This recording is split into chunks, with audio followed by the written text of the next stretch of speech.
Shalom shalom ndugu mtazamaji unanitazama tena siku ya leo. Mimi ni yule wako Pastor Philip Kibisile Mulenda wa Yesu, mchungaji wa kanisa la Acts of Jesus Church, ambaye niko hapa tena kukuletea kipindi chetu cha Hakuna Jipya Chini ya Jua, kinachopatikana kwenye runinga zetu za Monica TV on YouTube channel. Leo tuna mambo mengi ambayo tutakwenda kuyazungumza siku ya leo katika kipindi chetu cha Hakuna Jipya, lakini kabla ya yote acha tumshukuru Mungu ambaye ametupatia nafasi hii na fursa ya kuweza kufanya ibada yetu ya siku ya leo. Tuombe.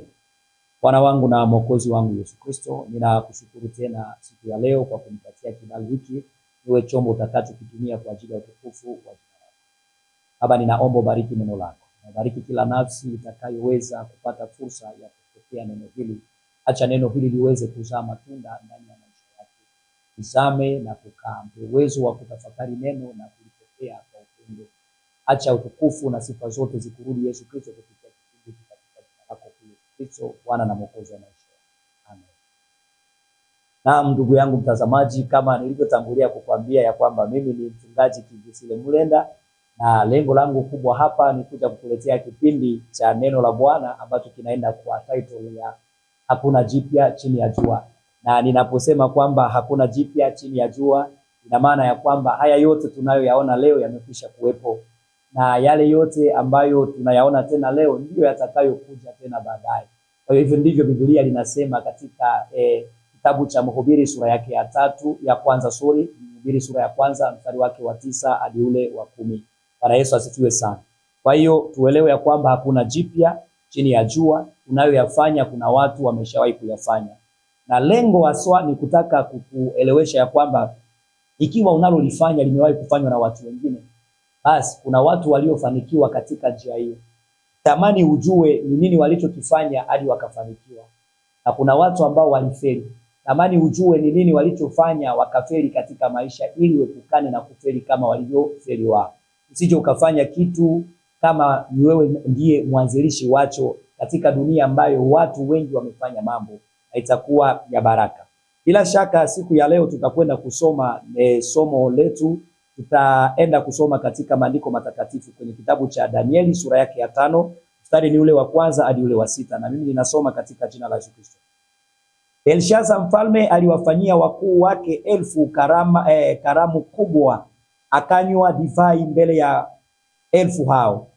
Belshaza alipokuwa akionja ile divai, akaamuru wavilete vile vyombo vya dhahabu na fedha ambavyo baba yake Nebukadneza alivitoa katika hekalu lililokuwako Yerusalemu, ili kwamba mfalme na wakuu wake na wake zake na masuria wake wapate kuvinywea.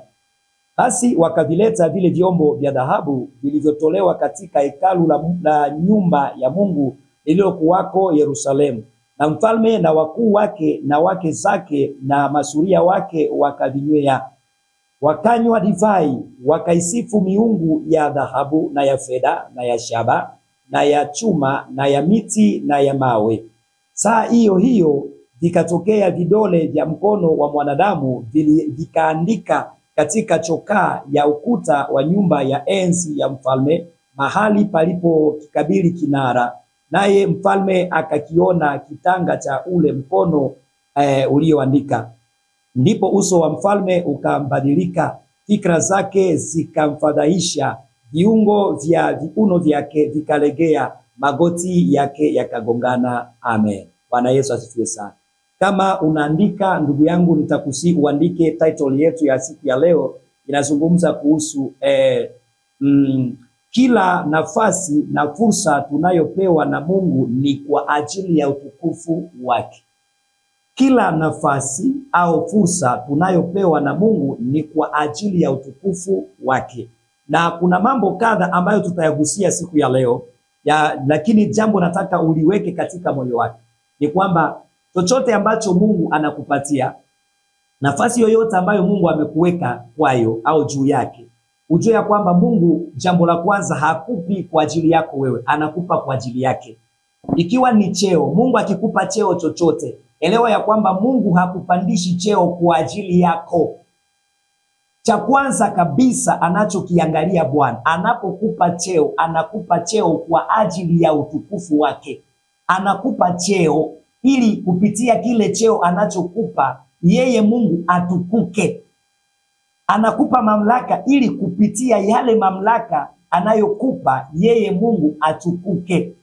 Mungu anakupatia mali na utajiri si kwa sababu yako wewe. Anakupa mali na utajiri ni kwa sababu yeye Mungu kupitia ule utajiri na yale mali anayokupatia atukuke yeye. Kwa hiyo weka katika akili yako ya kwamba katika kazi zote za Mungu ndani ya maisha ya mwanadamu, first priority inakuwaga ni utukufu wake. Usije ukakosea ukaanza kujitanguliza wewe. Maana utakapotangulia wewe, unaweza ukajikuta pabaya. Unaweza ukakumbana na mabaya. Unaweza ukakutana na shida ambazo hautaweza kuzitatua. Unaweza ukakutana na mambo ambayo hautaweza kukabiliana nayo. Lakini ukimtanguliza Mungu, kuna jinsi ambavyo Mungu anaweza yeye mwenyewe akatatua shida hizo au changamoto ambazo unaweza ukakumbana nazo. Hivyo vita anaweza akapigana yeye kana kwamba ni vya kwake, kwa sababu anajua wewe umemtanguliza yeye na unafanya kwanza kwa ajili ya utukufu wake yeye mwenyewe. Bwana Yesu asifiwe sana. Basi tuangalie jambo ambalo unatakiwa uelewe. Kwa nini tunayasema haya? Jambo la kwanza liko hivi: mamlaka yote yanatoka kwa Mungu. Kwa mujibu wa neno la Mungu, hakuna mamlaka ambayo mwanadamu ameyapata, wala hakuna vyeo ambavyo mwanadamu anaweza kuvipata isipokuwa vimetokana na Mungu. Kuna mambo mengi sisi wanadamu huwa hatuyaelewi. Mungu anaweza akafanya jambo katika maisha yako, ila wewe kwa kutokujua ukazani ni bidii yako. Wewe kwa kutokujua ukazani ni ujanja wako. Wewe kwa kutokujua ukadhani ulitumia pesa yako. Wewe kwa kutokujua ukadhani ya kwamba ni elimu yako. Lakini leo ninataka uelewe hivi: hakuna mamlaka, hakuna cheo ambacho mwanadamu anaweza kukipata hapa duniani juu ya watu wowote ambacho hakitatokana na Mungu. Hata kama utaenda kwa waganga, utumie uganga wako na uje upate hicho cheo, ni mawazo yako tu na kupotoshwa kwako ndiposa unaweza ukadhani ya kwamba umepata kwa sababu ya uganga. Hapana, umepata kwa kuwa Mungu alikusudia. Ukitaka uelewe hili, kuna watu ambao walienda kwa waganga na hata sasa ni washirikina waendao kwa waganga kila wakati wakitafuta vyeo, lakini hata hivyo hawajapata vile vyeo walivyovitafuta, pamoja na kuwa wana waganga wanaowafanyia madawa kila wakati. Bwana Yesu akusaidie sana. Kwa hiyo hasa kuelewa position yoyote utakayojikuta ndani yayo imetokana na Mungu, haitokani na wewe, haitokani na watu. Mtu mwingine anaweza akakuinua, anakuweka mahali fulani, akakushika mkono kukupush, ukadhani ya kwamba yeye ndiye aliyekufikisha pale. Hapana, ni Mungu ndiye aliyempatia yeye uwezo wa kukushikilia wewe ili kukuingiza mahali ambapo yeye Mungu amekwisha kukusudia tayari kukuweka wewe kwa ajili ya utukufu wake yeye. Bwana Yesu asifiwe sana. Kwa hiyo haya ni baadhi ya mambo ambayo tunatakiwa tuwe tunajua. Yawezekana kuna cheo ambacho unakihitaji. Siku ya leo nataka uelewe kile cheo unachokihitaji, yale mamlaka unayoyahitaji, usiyatafute kwa njia nyingine, yatafute kwa njia ya Mungu. Ikiwa Mungu alikusudia utapata. Tena kwa wakati wa Mungu ndio utapata. Bwana Yesu asifiwe sana. Jina la Yesu Kristo lipewe sifa. Kwa hiyo tusome maandiko katika kitabu cha Warumi sura yake ya 13 mstari wa kwanza hadi ule wa 5. Warumi sura ya 13 mstari wa kwanza hadi ule wa 5. Ninasoma katika Biblia ya tafsiri jipya ambayo inasema hivi: kila mtu na atii mamlaka inayotawala, kwa maana hakuna mamlaka isiyotoka kwa Mungu, nazo mamlaka zilizopo zimewekwa na Mungu. Ninarudilia: kila mtu na atii mamlaka inayotawala, kwa maana hakuna mamlaka isiyotoka kwa Mungu, nazo mamlaka zilizopo zimewekwa na Mungu. Kwa hiyo yeye anayehasi dhidi ya mamlaka inayotawala anaasi dhidi ya kile kilichowekwa na Mungu. Nao wale wafanyayo hivyo watajiletea hukumu juu yao wenyewe, kwa maana watawala hawawatishi watu wale wanaotenda mema, bali wale wanaotenda mabaya. Je, wataka usiwaogope wenye mamlaka? basi tenda lile lililo jema, naye atakusifu. Kwa maana mwenye mamlaka ni mtumishi wa Mungu kwa ajili ya mema. Lakini kama ukitenda mabaya, basi ogopa, kwa kuwa hauinui upanga bila sababu. Yeye ni mtumishi wa Mungu, mjumbe wa Mungu wa kutekeleza adhabu juu ya watenda mabaya. Kwa hiyo ni lazima kutii wenye mamlaka, si kwa sababu ya kuogopa adhabu iwezayo kutolewa, bali pia kwa ajili ya dhamiri. Bwana Yesu apewe sifa. Hili ni andiko letu la kwanza ambalo linatuonyesha kwamba kila mamlaka tunayoyaona yanatokana na Mungu. Na wale wote tunaoona wako kwenye vyeo mbalimbali, kwa mujibu wa neno la Mungu ni kwamba wamewekwa na Mungu ili kutekeleza hukumu ya Mungu kati ya watu. Ni watumishi wa Mungu. Kwa hiyo sisi wote tulio chini ya watu wenye mamlaka tunaamuriwa na Mungu kuwatii wale watu wote wanaotutawala, kwa sababu ni watumishi wa Mungu. Na Biblia inasema hivi, yeye anayemuasi mtu mwenye kutawala anahasi juu ya kile kilichowekwa na Mungu. Automatically anahasi Mungu. Kuasi mtu mwenye mamlaka, kupingana na mtu mwenye mamlaka ni kupingana na Mungu, kwa sababu huyo mtu unayempinga huyo amewekwa na Mungu, maana hakuna mamlaka yasiyotoka kwa Mungu. Yote yametoka kwa Mungu. Ndio maana jifunze kuheshimu watu wenye mamlaka. Na Biblia inasema kwamba kama hautaki kuogopa wenye mamlaka, basi utende mambo yaliyo mema, kwa sababu ukitenda mema wenye mamlaka hakuna mahali watapelekana na wewe. Lakini usipotenda mema na kutenda mabaya, ujue ya kwamba hukumu ya wenye mamlaka hautakosa kuipata, kwa sababu hilo ndilo kusudi la Mungu, kuwaweka juu ya watu ili watekeleze hukumu ya Mungu dhidi ya watu wabaya hapa chini ya jua. Bwana Yesu asifiwe sana. Kumbe hawa watu tunaowaona wanatawala ni watumishi wa Mungu wa mujibu wa neno la Mungu. Kwa hiyo haijalishi aliingia kwa njia gani. Kuna watu wengine tunawajua waliingia katika njia zingine, tunasema waliibia kura, sijui walifanya hivi, sijui fulani. Sikiliza nikwambie, si wote walioiba kura waliotawala. Wale waliiba na kutawala waliingia pale kwa mpango wa Mungu. Wakitawala vibaya wameshindwa kwa ujinga wao wenyewe, lakini kwa mujibu wa Mungu alikuwa amewaweka akijua ya kwamba watafanya vyema ikiwa wangeweza kumtegemea yeye na kumtumainia yeye na kumtafuta yeye kwa ajili ya hekima ya uongozi, maana yeye ndiye apeanaye hekima pia ya uongozi kwa wale aliowapatia nafasi ya kutawala. Jina la Yesu Kristo lipewe sifa. Twende katika kitabu cha Petro wa kwanza sura yake ya 2 na mstari wake ni ule wa 13 hadi ule wa 14. Bado ningali nitasoma katika Biblia ya tafsiri jipya.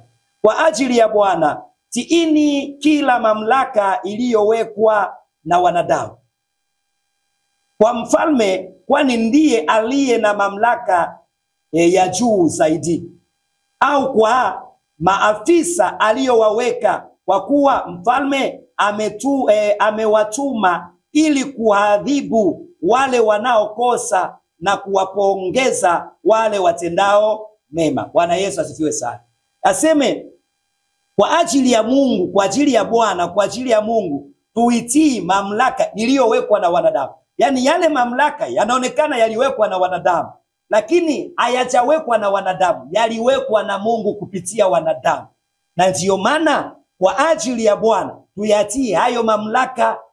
Kwanza tukianza na mfalme. Mfalme katika nchi zisizokuwa na wafalme tuna maraisi wanaotawala pale, ambao tunajua hao ndio walio na mamlaka ya juu. Anasema kuanzia kwa maraisi, lakini bado kuna nchi ambazo zinatawaliwa na wafalme kama vile England bado ina mfalme, na nchi nyingine za Kiarabu bado pia zina wafalme. Kwa hiyo kuanzia kwa wale wakuu na hata kwa wale watu ambao wako appointed na wao, wale walioteuliwa na wale wafalme kwa sababu ya usaidizi wa ile kazi, kwa sababu ya usaidizi wa yale majukumu walionayo hao wafalme. Kwa maana hiyo wanatakiwa nao pia watiiwe. Hapo tunaweza tukasema mawaziri, tunaweza tukasema machief, Yani kuna watu ambao wako appointed chini ya mfalme kwa sababu ya kutekeleza ile kazi, ili kujua wanaofanya kazi vizuri wapate kupongezwa, wapate mishahara yao, wapate thawabu zao, na wale wanaofanya vibaya pia wapate adhabu wanayoistahili. Ndiposa wengine wanaingizwa jela kwa sababu kazi ya mfalme ameweka watu watakaomsaidia kufanya kazi ya kufunga hata wale mafisadi katika taifa, kwa ajili ya kuweza kusaidia mfalme kwa ile kazi ambayo Mungu amemwappoint mfalme kuifanya, katika jina la Yesu Kristo. Sasa tuingie katika kufafanua mambo vizuri. Nilitaka nikuonyeshe tu ama kudhibitisha kichwa cha neno letu ambacho kinasema hivi, kila fursa au nafasi tunayopewa na Mungu ni kwa ajili ya utukufu wake. Na tukaingia kwenye kipengele ambacho kinasema hakuna mamlaka yasiyotokana na Mungu, bali mamlaka yote tunayoyaona yametokana na Mungu na yamewekwa na Mungu kwa kusudi la kuwa watumishi wa Mungu kati ya wanadamu. Na tunaposema kuwa watumishi wa Mungu kati ya wanadamu, sio watumishi wa Mungu wale wahubirio neno la Mungu tu peke yake, mfano manabii, wachungaji, mitume, wahalimu, wainjilisti. Sio hao tu kwamba ndio watumishi wa Mungu. Hapana. Kuna watumishi wa Mungu katika kutawala dunia, katika mamlaka ya kidunia, na kuna watumishi wa Mungu wanaosimamia ufalme wa Mungu katika ulimwengu wa kiroho. Hawa ndio wachungaji, walimu, waandishi, manabii. Hawa ni watumishi wa masuala ya kiroho, wale wanaohubiri watu habari za ufalme wa Mungu. Bwana Yesu asifiwe sana. Kwa hiyo acha tuingie katika kipengele ambacho kinasema hivi: baadhi ya viongozi aliowachagua Mungu na matendo yao mbele za Mungu. Baadhi ya viongozi Mungu aliowachagua na matendo ya hao viongozi waliochaguliwa na Mungu. Wa kwanza tutazungumza kuhusu mfalme Sauli. Sauli ndiye aliyekuwa mfalme wa kwanza wa Israeli. Baada ya wana wa Israeli kutoka katika nchi ya Misri, walianza kutawaliwa na watumishi wa Mungu ambao wanaitwa waamuzi. Wale waamuzi walikuwepo watu kama vile manabii, na walikuwepo makuhani ambao ndio walikuwa waamuzi. Na kando na hao kulikuwepo na waamuzi wengine ambao walikuwa ni watu mashujaa wa vita. Mashujaa wa vita waliokuwa na nguvu na uwezo wa kupanga vita. Hao nao walikuwa baadhi ya viongozi ambao walitawala taifa la Israeli, lakini hawakuwa wafalme, bali walikuwa wanaitwa waamuzi. Ninaweza nikakupa mfano wa kwanza wa muamuzi wa kwanza katika taifa la Israeli, anaitwa Musa. Mwamuzi wa pili tunajua ni Joshua. Waamuzi wengine wakaja mpaka kina Debora mwanamke. Wako waamuzi ambao sasa hawakukuwa watumishi wa Mungu wala manabii, walikuwa tu wenye nguvu. Akiwepo Gideoni, alikuwa mwamuzi, ni shujaa tu, mtu aliyejua kupanga vita, aliyechaguliwa na Mungu kwa kusudi hilo. Yuko mwamuzi mwingine ambaye tunamjua, alikuwa Samsoni. Na baada ya pale tukaendelea na waamuzi wengi, na mwisho wa siku akafika mwamuzi ambaye alikuwa kuhani na nabii ambaye ni Samueli. Na baada ya Samueli wakatoka katika mfumo wa kuwa na waamuzi, wakawa na mfumo wa ufalme ukaingia. Na mfalme wa kwanza aliyeanza sasa kutawala ndiye huyo tunayemzungumzia. Wa kwanza ni mfalme Sauli, mfalme wa Israeli, mwana wa Kishi. Bwana Yesu asifiwe sana, wa kabila ya Benyamini. Tusome katika kitabu cha Samueli wa kwanza, sura yake ya 9, mstari wake wa 15 hadi ule wa 17. Ninasoma katika jina la Yesu Kristo.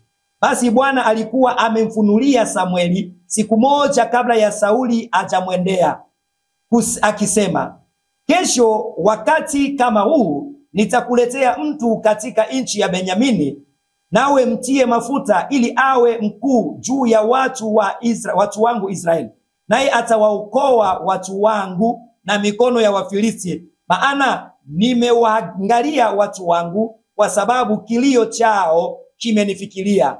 Hata Samueli alipomuona Sauli, Bwana akamwambia, huyu ndiye niliyekuambia habari zake, huyu ndiye atakaye wamiliki watu wangu. Amen. Bwana Yesu asifiwe sana.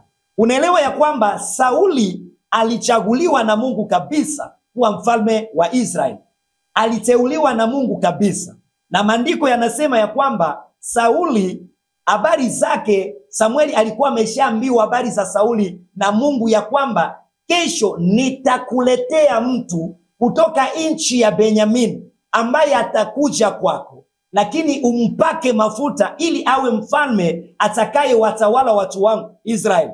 Na Mungu anasisitiza hapa, anasema hivi, the reason why ninataka umpake yeye mafuta amiliki watu wangu ni kwa sababu nataka yeye awaokoe watu wangu na utumwa wa Wafilisti, kwa sababu nimeona mateso ya watu wangu Israeli. Nimeona kilio chao kimenifikiria. Kwa sababu hiyo na wainulia mfalme, na huyo mfalme nitamleta kwako kesho. Atakapokuja mtie mafuta na awamiliki watu wangu Israeli. Bwana Yesu asifiwe sana.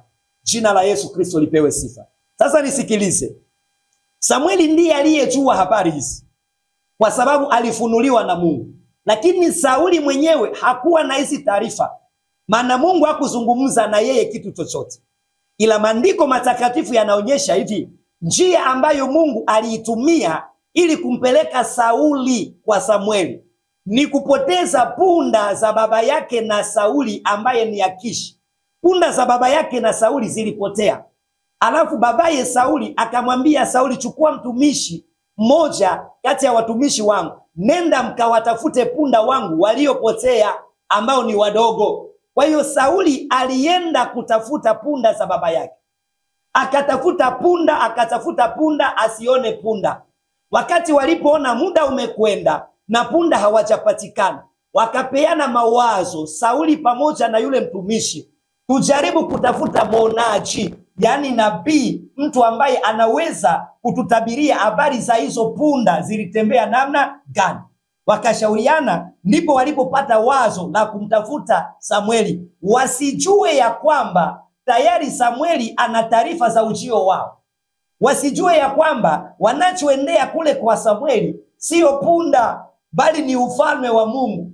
Kwa hiyo kuna wakati mwingine, mtoto wa Mungu, unaweza ukakutana na Mungu bila wewe kutarajia, au unaweza ukakutanana na mapenzi ya Mungu katika maisha yako ambayo ulikuwa haujui, ambayo ulikuwa hauzanii, ambayo ulikuwa haujapangilia, na ambayo ulikuwa hauyahitaji. Ila kwa sababu ni mpango wa Mungu katika maisha yako, utajikuta tu umeenda katika hiyo hali na umefika pale. Bwana Yesu atusaidie sana, na jina la Yesu Kristo lipewe sifa. Kwa hiyo Sauli akaenda. Alipofika kwa Samueli, Mungu akamfunulia Samueli, akamwambia Samueli, unakumbuka jana nilikwambia kuna mtu nitakayemleta kutoka nchi ya Benyamini kwamba umtie mafuta? Basi ndio huyu, mtie mafuta, maana huyu ndiye ambaye mimi napenda awatawale watu wangu Israeli.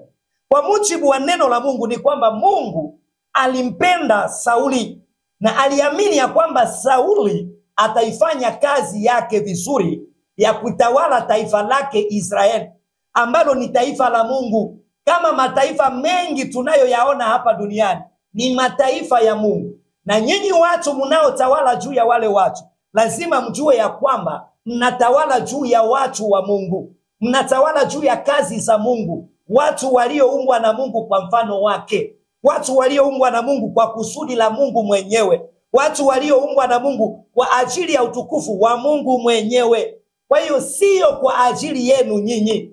Na Mungu anapowatawaza juu ya wale watu wake, anawatawaza ninyi juu ya watu wake kwa ajili ya utukufu wake mwenyewe. Bwana Yesu asifiwe sana, na jina la Yesu Kristo lipewe sifa. Nataka unifuate kwa umakini sana. Wakati ambapo Sauli alifika, hakujua, lakini anazungumuza habari za punda. Samueli anamwambia, achana na mambo ya punda, kwa sababu vyote unavyoviona katika Israeli vimewekwa na Mungu chini ya mamlaka yako. Wewe ndio utakayetawala Israeli. Sauli alikuwa na bishara na Samueli. Anamwambia, mimi kwanza katika Israeli hii, nyumba yetu ya Benyamini ndiyo kabila ndogo kabisa, na katika hilo kabila la Benyamini, yani nyumba yetu sisi, nyumba ya baba yangu, ndiyo nyumba ndogo na tena masikini, haina uwezo wowote. Itakuwaje sisi ndio tuweze kutawala taifa la Israeli? Kumbe asili ya Mungu tokea zamani, Mungu angalii kama vile mwanadamu anavyoangalia. Mungu angalii elimu ya mtu, Mungu angalii mapato ya mtu, Mungu angalii connection za mtu. Mungu uangalia kile ambacho amekwisha kukifanya yeye tayari katika mamlaka yake ya kiungu. Na hicho ndicho Mungu anachoenda nacho tu. Haya mengine yote ni mawazo yetu wanadamu. Kwa hiyo nataka nikusaidie tu wewe ambaye unadhani huenda hauwezi ukatumiwa na Mungu kwa sababu ya status ya maisha yako. Unajidanganya bure. Mungu hayuko hivyo. Mungu anayo mapenzi yake juu ya kila mwanadamu ambayo atayatimiza kwa wakati wake yeye Mungu.